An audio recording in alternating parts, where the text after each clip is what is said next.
In this video, we are starting our new chapter, chapter number 5 of NCERT, that is laws of motion, or I can say Newton's laws of motion. So, in this chapter, we will learn about the three laws that Newton gave related to motion. That was first law, second law, and third law. We also learn about the force, tension, free body diagrams, momentum, impulse, and many other things. So, first of all, starting with the force. What is force?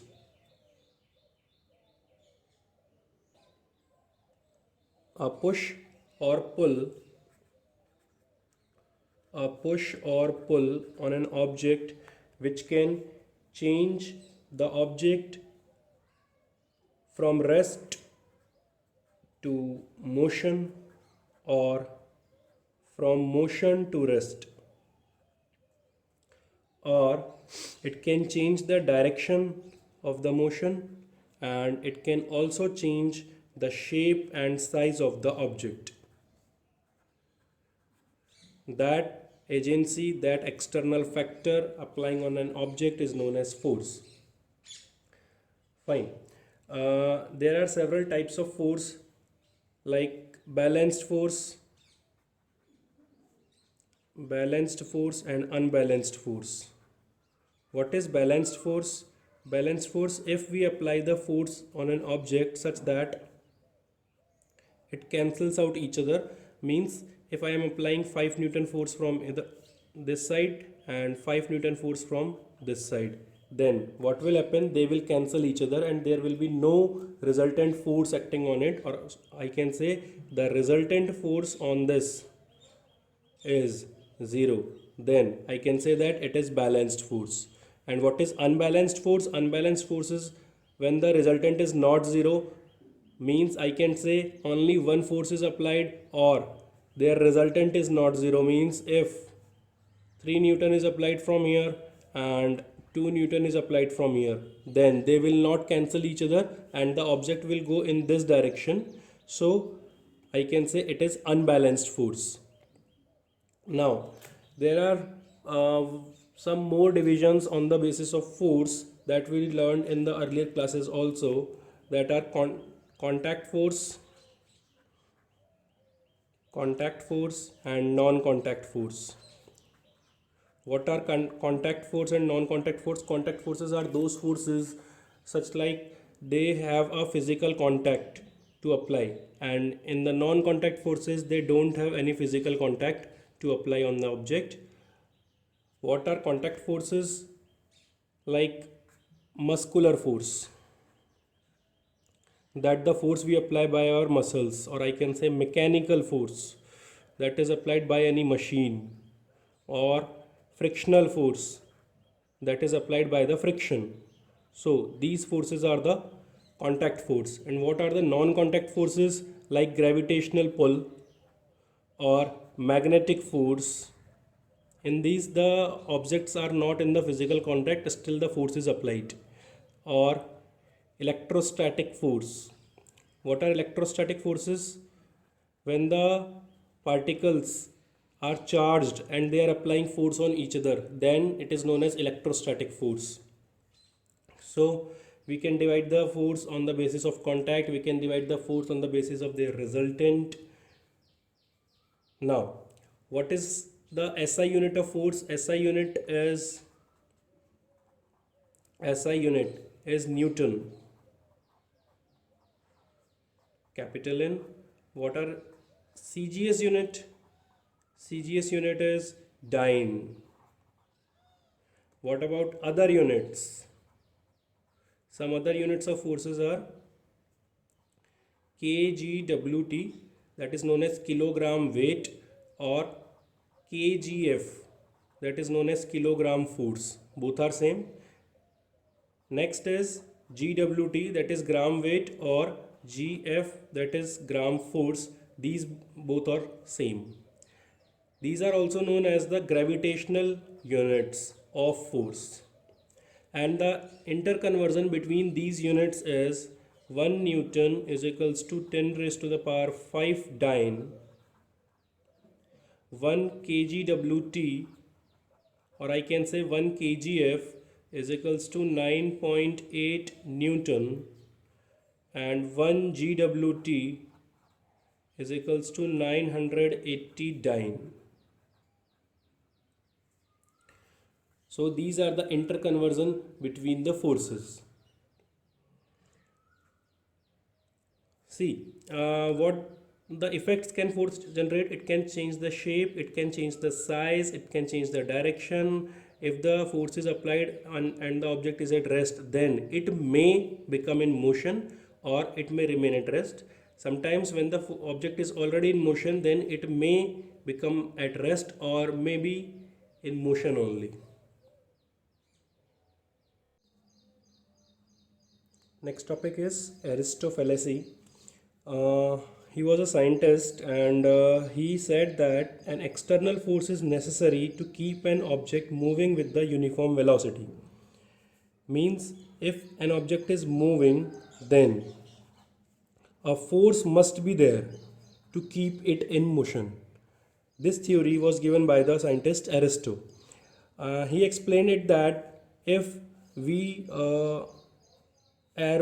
throws a arrow in one direction and it is going like this, then if we want to keep it in motion always, then there must be some force applied in this direction.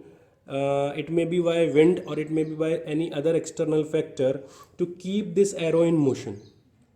So he said that the natural state of the body is the state of rest, and every body in motion tends to slow down and comes to rest after some time. So an external force is necessary to maintain its motion. This theory was given by Aristo. Then later on, another scientist, Galileo. Galileo came, and after almost 2000 years, Galileo came, and he said that external forces are necessary to counter the opposing forces of friction to keep the body in uniform motion. And he said that if any object is in motion, then it will remain in motion and no force is required in it. Similarly, if any object is at rest, then it will remain at rest and no force is applied or no force is required. If any object is in motion and we want to it at rest, or any object is at rest and we want to make it in motion, then force is required. Fine. When the people asked about the concept of this arrow, then Galileo told that if this arrow is in vacuum and if it is in motion, then it will never stop. Due to the air particles which are opposing these arrows, if it is not in vacuum, then due to the air particles which are in front of it, they will apply the frictional force in the opposite direction, and due to this frictional force, the arrow slows down, and hence we need another external force to keep this arrow in motion. But if there are no air particles or no such particles which are opposing the direction of this arrow, then the external force is not applied to keep it in motion. He also explained it like this: if this is a frictionless surface and a frictionless ball is kept here, and the height from the ground is h, then this ball will come down, move in this direction, and will again go up to the same height h. If again the ball is dropped from height h and the right side is like this, means it is not that much tilted as in the previous condition. So when the ball will come here, it will go here and it will cover more distance here as compared to this one, up to again height h. Means if the starting point was at height h, then the ending point of the ball will again height h irrespective to this much distance. And if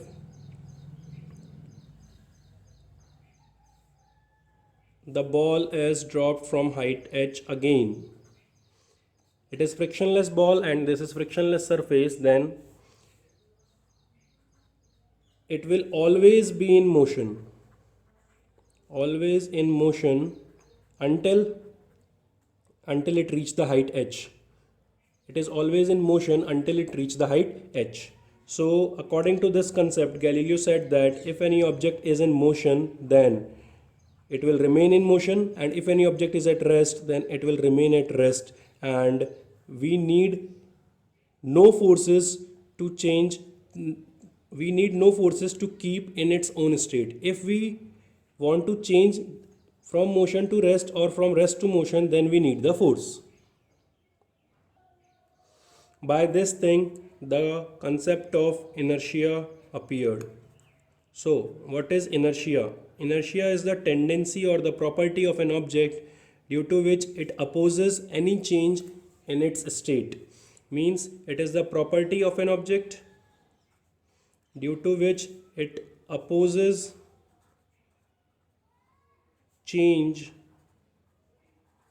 in its state. State means in its state of rest or motion.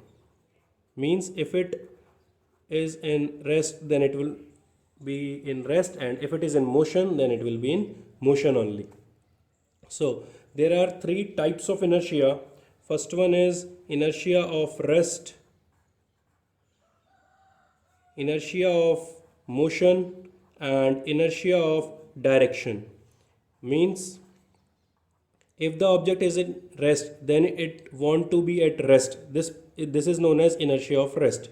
If any object is in motion, then it wants to be in motion. This is known as inertia of motion. And if any object is moving in a particular direction, then it wants to move in that particular direction only, and it is known as inertia of direction. Fine. Now we have learned this in earlier classes also, like in class 9th. Inertia was there and some concepts was also there. Means a person is moving in a bus.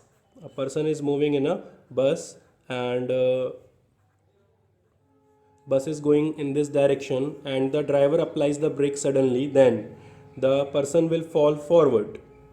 Why he will fall forward? Because earlier his legs were in the direct contact with the bus, and when the bus is moving in this direction, then he is also moving in this direction, but when the bus suddenly stops, then his legs, which are in the direct contact of the bus, will stop, but its upper part, which is not in the direct contact of the bus, will try to move in this direction only.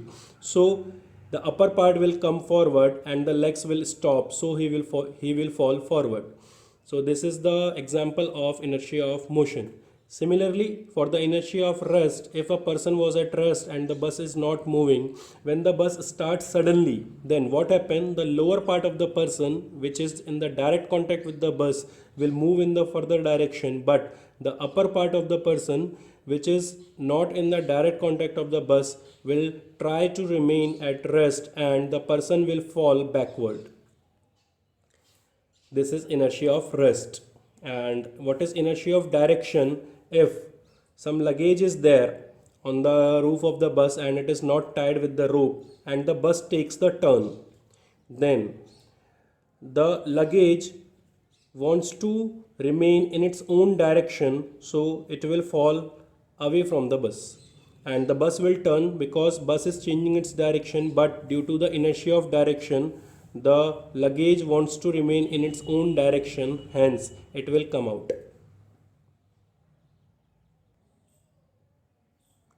Next one is linear momentum. What is linear momentum? It is quantity of motion. Quantity of motion, or I can say it is the product of mass and velocity. This is known as linear momentum. See how linear momentum occurs. Means if I am taking it as a person is going on the road and there is a car,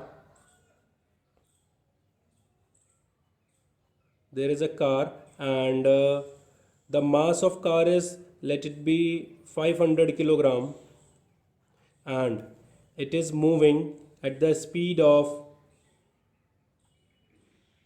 150 kilometer per hour. It hit the person. If there was a bus and the mass of bus is, let it be 2000 kilogram, and it is moving only at 20 kilometer per hour, and in the third case there is another car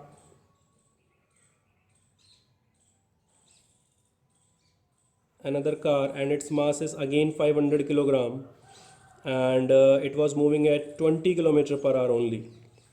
So when both cars hit the person in two different cases, then in which case maximum force is applied, or the more force is applied, more force will be applied in this case when the car is moving with the greater velocity. So I can say that force is affected by the velocity. When the car is moving with the greater velocity, then it will apply more force on the person with respect to this car.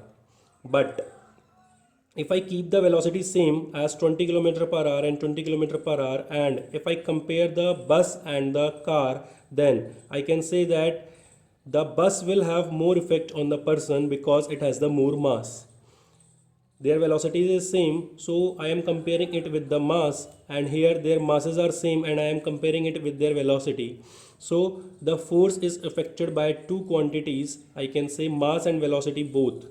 So the product of mass and velocity is known as linear momentum, and force will be affected by this linear momentum. Linear momentum is given by P. P is equals to mass into velocity. Fine. Or I can say it as P is also a vector quantity, means it needs the direction. So P vector is equals to mv vector, where v is the velocity of the particle or velocity of the object. What will be the unit of the P? It will be product of mass and velocity, so its unit will be kilogram multiplied by meter per second. This one will be the unit of the momentum. If we are comparing the momentum of the two objects, then if mass is same, then I can say that P1 is equals to mv1 and P2 is equals to mv2. Then which one will be greater? The velocity, the greater velocity will have the greater momentum.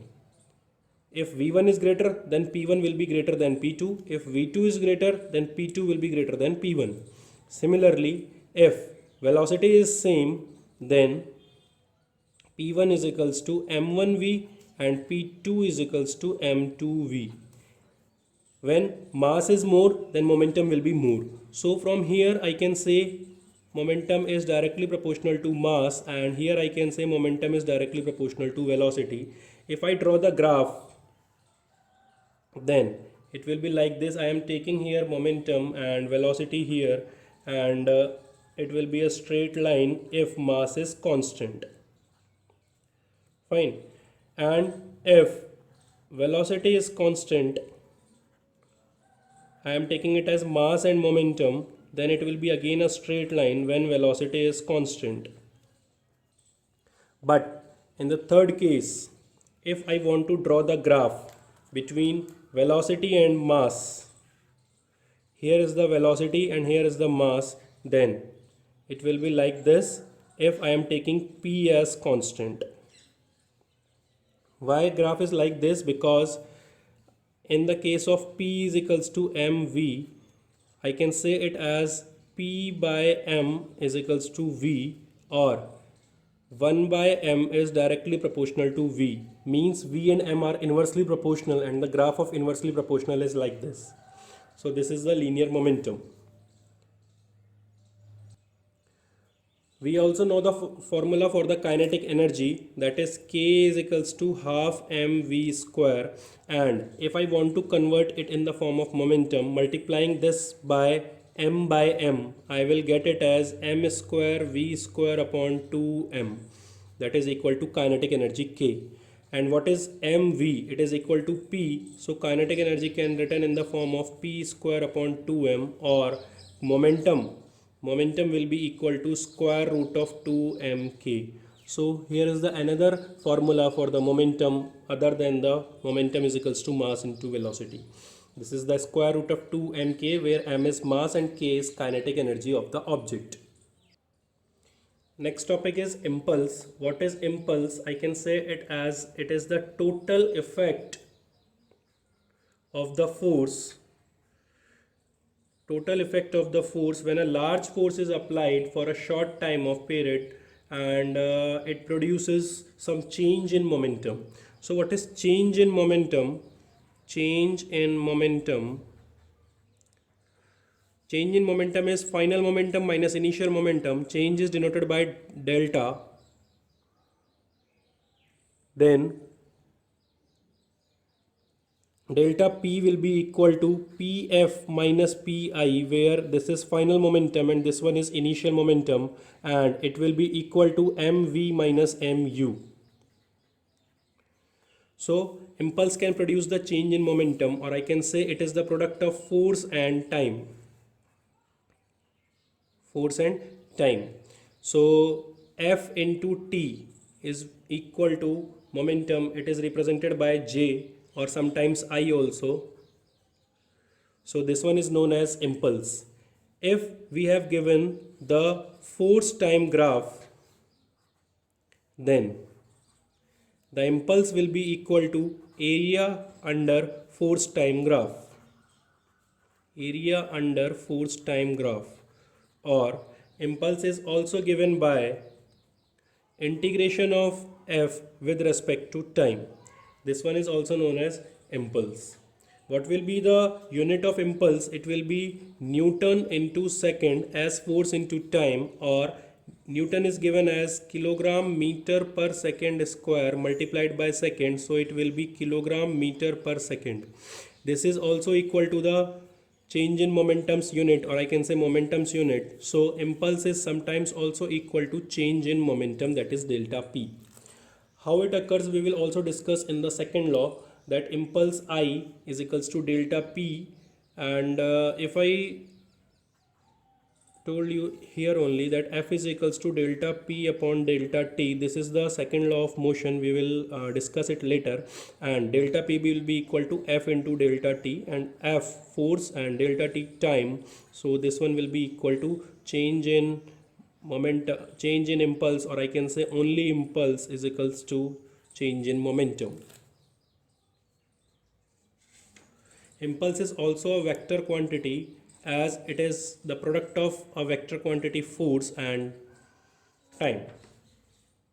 What is the effect of this impulse? We will discuss in the second law of motion later.